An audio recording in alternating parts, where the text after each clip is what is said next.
What up? Okay, we're in week 5.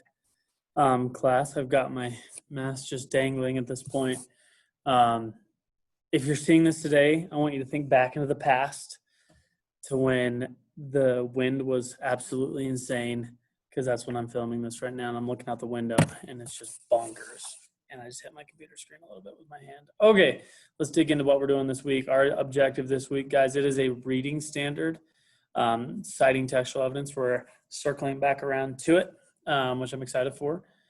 We've been in the Crucible quite a bit, guys. And we're going to continue working on the Crucible this week, but that's what your CFA is focused on, is the Crucible. So like I said before, when we did citing evidence the first time, guys, I want you to make sure that you're using ACEs and make sure you do the response question.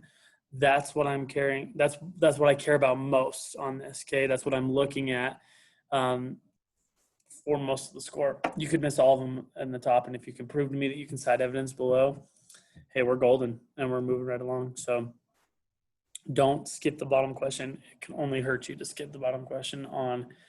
That's on this right here. This Google form document. So citing evidence. We're going to talk a little bit more about ACEs. Make sure you know how to embed quotes into your evidence, and we'll get along with it. Okay, so that's our objective. Grammar this week, we're working on conjunction, junction. What's your function?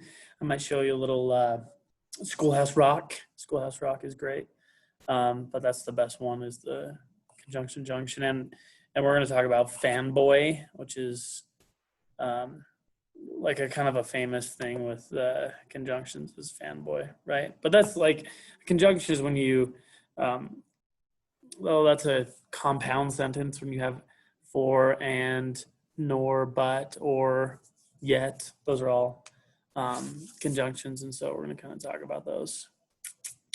And you have to do the little journal practices. Let's go to the preview here so I can actually click through. But you've got the little journal practices in your writing notebooks that we've been doing. You're used to this by now, so it shouldn't be too difficult. But so as you see here, for, and, nor, but, or, yet, so. That's fanboys. Conjunctions. Patterns, usually an independent clause plus a comma plus a coordinating conjunction plus an independent clause. And then there's the example here. I love rap music, but country music, or country, is my all-time favorite. So you've got your independent clause, your comma, your conjunction, your independent clause. This is a huge problem with most students, is they don't know when to put a comma and when they don't. So we'll go over that a little bit more, but your journal entry would just be talking about your favorite type of music, and you're gonna have to write 3 sentences with a fanboy's conjunction in them. So it's not too difficult. And then we're gonna talk about punctuation on the next one for fanboys. It's talking about the difference between a dependent and independent clause. Write and correctly punctuate 3 sentences using a fanboy conjunction in each of the following ways. 1, in a list of 2 or more words. 2, connecting 2 or more phrases. And 3, connecting 2 or more independent clauses. There we go. That's how we do it. That's our grammar for this week. So you have 2 journal entries in terms of grammar. If you're at home working on this, guys, the texts are right here. We're going to see how far we get, and I'll keep you up to date on where we're at. But I've got Act 2 and Act 3 up there just in case. Make sure you're doing the reading as we go along, and paying attention to the Crucible. So I have been stoked so far. I think you guys are doing an awesome job.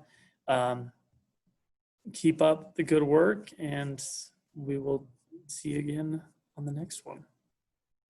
Bye.